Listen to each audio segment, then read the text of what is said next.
ಹಣ ಕೊಟ್ಟು ಪ್ರಮೋಷನ್ ಪಡೆದ್ರ ಮೂಡ ಮಾಜಿ ಆಯುಕ್ತ ನಟೇಶ್. ಹೀಗೊಂದು ಪ್ರಶ್ನೆ ಉದ್ಭವ ಆಗ್ತಾ ಇರುವಂಥದ್ದು. ಯಾಕೆಂದರೆ ಮೂಡ ಆಯುಕ್ತ ನಟೇಶ್ ಹಣ ಕೊಟ್ಟು ಪ್ರಮೋಷನ್ ಪಡ್ಕೊಳ್ಳಿಕ್ಕೆ ಮುಂದಾದ್ರ KS ಅಧಿಕಾರಿ ನಟೇಶ್ ಮಾಜಿ ಆಯುಕ್ತರು. ನಟೇಶ್ ಪ್ರಮೋಷನ್ ಹಿಂದೆ ಬ್ರಹ್ಮಾಂಡ ಭ್ರಷ್ಟಾಚಾರ ನಡೆದಿರುವಂತಹ ಶಂಕೆ ಇದೆ.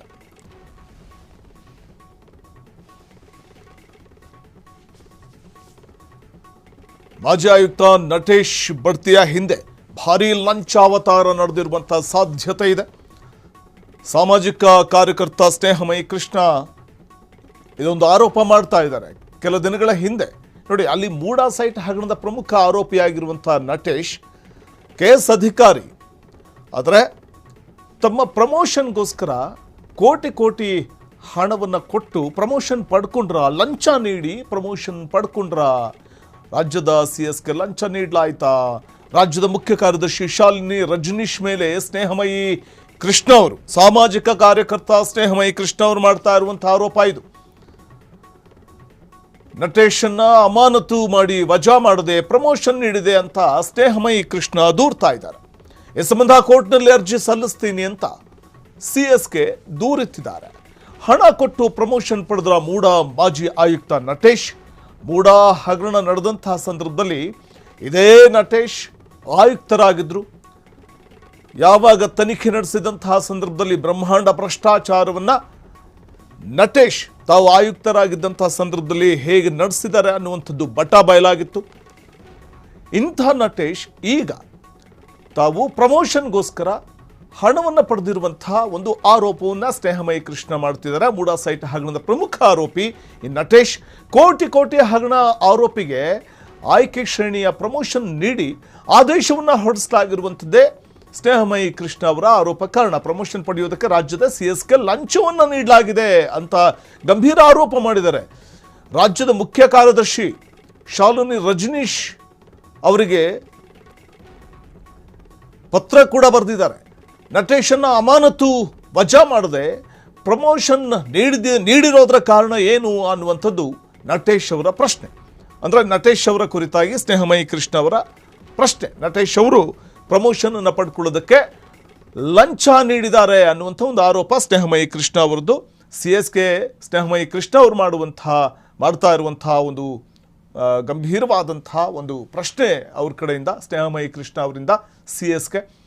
ಮೂಡಾ ಮಾಜಿ ಆಯುಕ್ತ ನಟೇಶ್ ಬಡ್ತಿಯ ಹಿಂದೆ ಭಾರೀ ಲಂಚದ ಆರೋಪ ಇದೀಗ ಮಾಡ್ತಾ ಇರುವಂಥದ್ದು ಸ್ನೇಹಮಯಿ ಕೃಷ್ಣ ಅವರು. CS ಮೇಲೆ ಲಂಚದ ಆರೋಪ ಕೂಡ ಮಾಡ್ತಾ ಇದ್ದಾರೆ.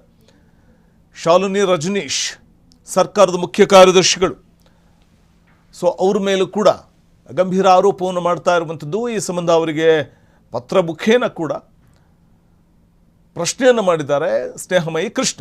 ಕೋಟಿ ಕೋಟಿ ಹಗರಣ ಆರೋಪಿಗೆ ಆಯ್ಕೆ ಶ್ರೇಣಿಯ ಪ್ರಮೋಷನ್ ನೀಡಿ ಆದೇಶವನ್ನು ಹೊರಡಿಸಿರುವುದು ಯಾಕೆ? ಪ್ರಮೋಷನ್ ಪಡೆಯುವುದಕ್ಕೆ ರಾಜ್ಯದ CSಗೆ ಲಂಚ ನೀಡಿರುವ ಆರೋಪವನ್ನು ಸ್ನೇಹಮಯಿ ಕೃಷ್ಣ ಮಾಡ್ತಾ ಇದ್ದಾರೆ. ರಾಜ್ಯದ ಮುಖ್ಯ ಕಾರ್ಯದರ್ಶಿ ಶಾಲಿನಿ ರಜನೀಶ್ ಮೇಲೆ ಸ್ನೇಹಮಯಿ ಕೃಷ್ಣ ಆರೋಪ ಮಾಡ್ತಾ ಇದ್ದು, ಈ ಸಂಬಂಧ ಮುಖ್ಯ ಕಾರ್ಯದರ್ಶಿಗೆ ಪತ್ರ ಬರೆದು ಸ್ಪಷ್ಟೀಕರಣ ಕೂಡ ಕೇಳ್ತಾ ಇದ್ದಾರೆ. ನಟೇಶನ್ನು ಅಮಾನತು ಮಾಡಲಾಗಿತ್ತು. ಯಾಕೆಂದರೆ ಮೂಡಾ ಹಗರಣಕ್ಕೆ ಸಂಬಂಧಪಟ್ಟಂತೆ ಅಂಥ ವ್ಯಕ್ತಿ ಬ್ರಹ್ಮಾಂಡ ಭ್ರಷ್ಟಾಚಾರವನ್ನು ನಡೆಸಿದ್ದಂಥ ಇಡೀ ಮೂಡಾ ಹಗರಣದ ಪ್ರಮುಖ ರೂವಾರಿ, ಈ ಭ್ರಷ್ಟ ಅಧಿಕಾರಿಯಾಗಿದ್ದಂಥ, ಅಂದು ಆಯುಕ್ತರಾಗಿದ್ದಂಥ ನಟೇಶ್ ಈಗ ಪ್ರಮೋಷನನ್ನು, ಬಡ್ತಿಯನ್ನು ಪಡ್ಕೊಂಡಿದ್ದಾರೆ ಅಂತಂದರೆ ಅದು ಲಂಚವನ್ನು ನೀಡಿ ಬಡ್ತಿ ಪಡ್ಕೊಂಡಿರುವ ಸಾಧ್ಯತೆಯ ಬಗ್ಗೆ ಸ್ನೇಹಮಯಿ ಕೃಷ್ಣ ಆರೋಪ ಮಾಡ್ತಾ ಇದ್ದಾರೆ. ಸಾಮಾಜಿಕ ಕಾರ್ಯಕರ್ತ ಸ್ನೇಹಮಯಿ ಕೃಷ್ಣ ಅವರು ಈ ಹಿಂದೆ ಮೂಡಾ ಹಗರಣಕ್ಕೆ ಸಂಬಂಧಪಟ್ಟಂತೆ ಇದನ್ನು ಮೊದಲು ಬೆಳಕಿಗೆ ತಂದಿದ್ದೆ. ಮೂಡಾದಲ್ಲಿ ಹಗರಣ ನಡೆದಿದೆ ಅಂತ ಬ್ರಹ್ಮಾಂಡ ಭ್ರಷ್ಟಾಚಾರದ ಬಾಂಬ್ ಹಾಕಿದ್ದು ಇದೇ ಸಾಮಾಜಿಕ ಕಾರ್ಯಕರ್ತ ಸ್ನೇಹಮಯಿ ಕೃಷ್ಣ. ಇದೀಗ ಸ್ನೇಹಮಯಿ ಕೃಷ್ಣ ಅವರು ಒಂದು ಕಡೆ ಅಂದು ಬ್ರಹ್ಮಾಂಡ ಭ್ರಷ್ಟಾಚಾರ ಮೂಡಾದಲ್ಲಿ ನಡೆದಾಗ ಆಯುಕ್ತರಾಗಿದ್ದಂಥ ನಟೇಶ್ ಪ್ರಮುಖ ಪಾತ್ರಧಾರಿ ಅನ್ನುವಂಥದ್ದನ್ನು ಕೂಡ ಬಯಲು ಮಾಡಿದರು. ಇದೀಗ ಅದೇ ಅಂದು ಆಯುಕ್ತರಾಗಿದ್ದ ನಟೇಶ್ ಇವತ್ತು ತಾವು ಬಡ್ತಿಯನ್ನು ಪಡೀಲಿಕ್ಕೆ, ಪ್ರಮೋಷನನ್ನು ಪಡ್ಕೊಳ್ಳೋದಕ್ಕೆ ಲಂಚವನ್ನು ನೀಡಿದ್ದಾರೆ, ಲಂಚವನ್ನು ಕೊಟ್ಟು ಪ್ರಮೋಷನ್ ಪಡ್ಕೊಂಡಿದ್ದಾರೆ.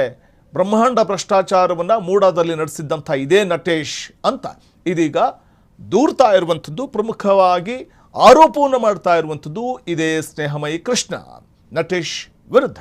ಅಂದರೆ ಬ್ರಹ್ಮಾಂಡ ಭ್ರಷ್ಟಾಚಾರ ನಡೆದಿದೆ, ನಟೇಶ್ ಅವರಿಗೆ ಪ್ರಮೋಷನನ್ನು ನೀಡಿರುವುದರ ಹಿಂದೆ ಭಾರೀ ಲಂಚದ ಹಗರಣ ನಡೆದಿದೆ, ಭಾರೀ ಲಂಚ ನೀಡಲಾಗಿದ್ದು ಲಂಚವನ್ನು ಪಡ್ಕೊಂಡು ಅವರಿಗೆ ಪ್ರಮೋಷನನ್ನು ಕೊಡಲಾಗಿದೆ ಅನ್ನೋದು ಈ ವೇಳೆ ಸಾಮಾಜಿಕ ಕಾರ್ಯಕರ್ತ ಸ್ನೇಹಮಯಿ ಕೃಷ್ಣ ಅವರ ಆರೋಪ.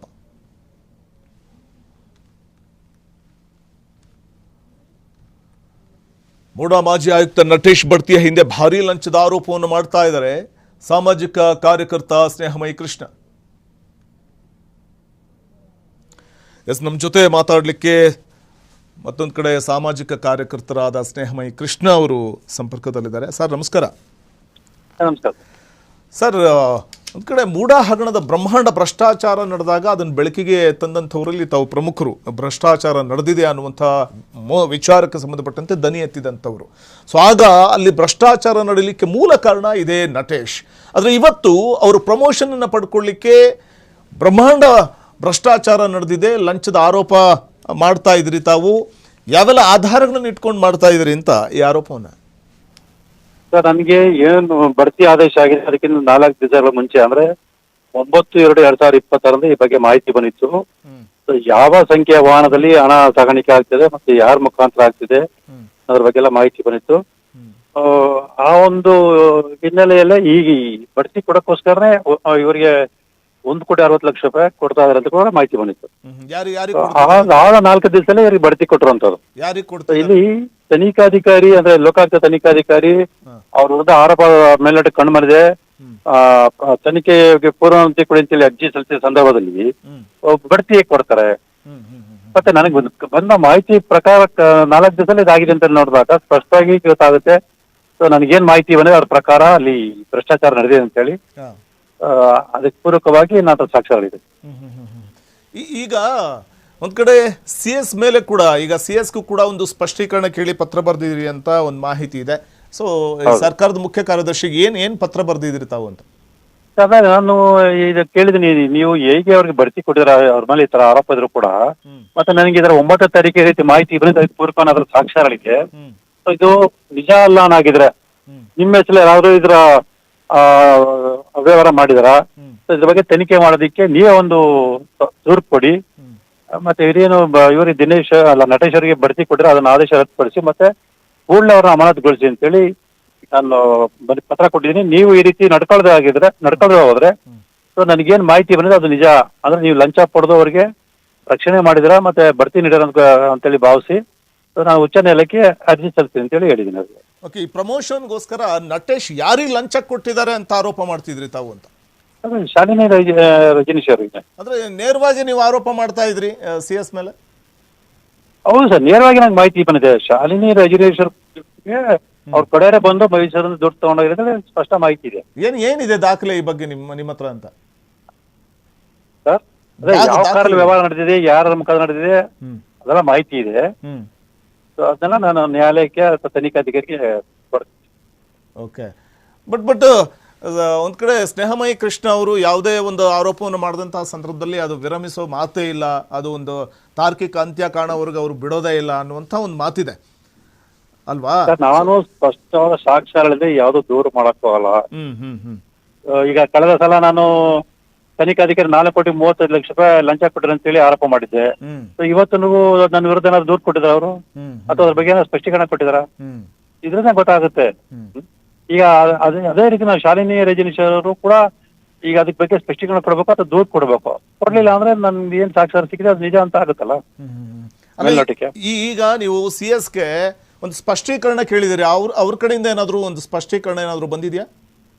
ಇಲ್ಲ ಸರ್, ನಾನು ನಿನ್ನೆ ಅಂಚೆ ಮೂಲಕ ಕಳ್ಸಿದೀನಿ. ಅವ್ರಿಗೆ ಒಂದು ವಾರ ಸಮಯಾವಕಾಶ ಕೇಳಿ ಇದೀನಿ. ನನ್ನ ಮನವಿ ಪತ್ರ ಸಿಕ್ಕ 7 ದಿವಸ ಉತ್ತರ ಕೊಡಿ ಅಂತ ಹೇಳಿ.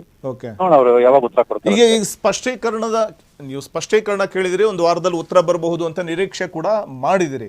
ಆದ್ರೆ ಇಲ್ಲಿ ಬ್ರಹ್ಮಾಂಡ ಭ್ರಷ್ಟಾಚಾರ ನಡೆದಿದ್ರೆ ಸೊ ವಾಟ್ ನೆಕ್ಸ್ಟ್? ನಿಮ್ಮ ಸ್ಟ್ಯಾಂಡ್ ಏನಾಗಿರುತ್ತೆ ಮುಂದೆ ಅಂತ ಕೋರ್ಟ್ನಲ್ಲಿ?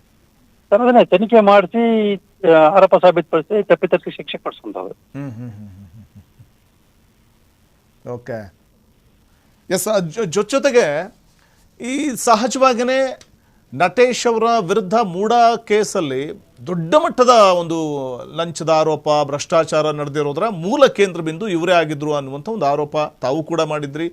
ಸೊ ಅದಾದ ನಂತರದಲ್ಲಿ ಇದು ಮತ್ತೊಂದು ರೀತಿಯಲ್ಲಿ ಒಂದು ತಾರ್ಕಿಕ ಅಂತ್ಯ ಕಾಣುತ್ತಾ, ನೀವು ತಾರ್ಕಿಕ ಅಂತ್ಯ ಕಾಣಿಸ್ತೀರಾ, ನಿರೀಕ್ಷೆ ಮಾಡಬಹುದಾ ಅಂತ ಈ ಪ್ರಕರಣದಲ್ಲಿ ಒಂದು ವೇಳೆ ಬ್ರಹ್ಮಾಂಡ ಭ್ರಷ್ಟಾಚಾರ ನಡೆದಿದ್ರೆ ಅಂತ ಪ್ರಮೋಷನ್ ವಿಚಾರದಲ್ಲಿ ಲಂಚದ ಖಂಡಿತವಾಗ್ಲೂ ಯಾವುದೇ ಕಾರಣಕ್ಕೂ ನಾನು ಹೋರಾಟವನ್ನ ನಿಲ್ಲಿಸಲ್ಲ. ಎಷ್ಟೇ ಆಮಿಷ ಒಡ್ಡಿದ್ರು, ಎಷ್ಟೇ ಬೆದರಿಕೆ ಹಾಕಿದ್ರು, ಮತ್ತೊಂದು ಏನೇ ಪ್ರಯತ್ನ ಪಟ್ಟು ಕೂಡ ನಾನು ಹೋರಾಟವನ್ನ ನಾನು ಮುಂದುವರ್ಸ್ಕೊಂಡು ಹೋಗ್ತೀನಿ. ಇವತ್ತಲ್ಲ ನಾಳೆ ನಾನು ಆರೋಪನ ಸಾಬೀತುಪಡಿಸಿ ತಪ್ಪಿತಸ್ಥರು ಎಲ್ಲರೂ ಕೂಡ ಶಿಕ್ಷೆ ಕೊಡಿಸೋದು ಖಚಿತ ಸರ್. ಓಕೆ, ಥ್ಯಾಂಕ್ ಯು ಸ್ನೇಹಮಯಿ ಕೃಷ್ಣ ಅವರೇ, ಫ್ರೀಡಮ್ ಟಿವಿಯ ಜೊತೆ ಮಾತನಾಡಿದ್ದಕ್ಕಾಗಿ. ಯಾಕಂದರೆ ಒಂದು ಕಡೆ ಸ್ನೇಹಮಯಿ ಕೃಷ್ಣ ಅವರು ಹೇಳ್ತಾ ಇದ್ದಿದ್ದು CS ಮೇಲೆ ಲಂಚದ ಆರೋಪ ಕೂಡ ಮಾಡ್ತಾ ಇದ್ದಾರೆ. ಅದರ ಜೊತೆಗೆ ನಟೇಶ್ ಭಾರೀ ಲಂಚ ನೀಡಿ ತಾವು ಪ್ರಮೋಷನನ್ನು ಪಡ್ಕೊಂಡಿದ್ದಾರೆ ಮತ್ತು ಇಲ್ಲಿ ಭ್ರಷ್ಟಾಚಾರ ನಡೆದಿದೆ, ಭಾರೀ ಲಂಚದ ಒಂದು ಆರೋಪವನ್ನು ಮಾಡ್ತಾ ಇರುವಂಥ ಇದೇ ಸ್ನೇಹಮಯಿ ಕೃಷ್ಣ ಅವರು ಈ ಸಂದರ್ಭದಲ್ಲಿ CSಗೆ ಸ್ಪಷ್ಟೀಕರಣ ಕೇಳಿ ಪತ್ರ ಕೂಡ ಬರೆದಿದ್ದಾರೆ. ಒಂದು ವಾರ ಕಾದು ನೋಡ್ತೀನಿ, ಆ ನಂತರದಲ್ಲಿ ಒಂದು ಸ್ಪಷ್ಟವಾದಂಥ ಒಂದು ಉತ್ತರ ಸಿಗಲಿಲ್ಲ ಅಂತಂದರೆ ಕೋರ್ಟ್ ಮೆಟ್ಟಿಲೇ ಇರ್ತೀನಿ, ಖಂಡಿತವಾಗ್ಲೂ ಇದನ್ನು ತಾರ್ಕಿಕ ಅಂತ್ಯ ಕಾಣಿಸ್ತೇನೆ ಅನ್ನುವಂಥ ಮಾತನ್ನು ಸಾಮಾಜಿಕ ಕಾರ್ಯಕರ್ತ ಸ್ನೇಹಮಯಿ ಕೃಷ್ಣ ಅವರು ಹೇಳ್ತಾ ಇದ್ರು. ಕ್ಷಣ ಕ್ಷಣದ ಸುದ್ದಿಗಳಿಗಾಗಿ ಫ್ರೀಡಮ್ ಟಿವಿ ಸಬ್ಸ್ಕ್ರೈಬ್ ಮಾಡಿ, ಲೈಕ್ ಮಾಡಿ ಹಾಗೂ ಫಾಲೋ ಮಾಡಿ. ಹೊಸ ಸುದ್ದಿಗಳ ನೋಟಿಫಿಕೇಶನ್ಗಾಗಿ ಬೆಲ್ ಐಕಾನ್ ಮೇಲೆ ಕ್ಲಿಕ್ ಮಾಡಿ.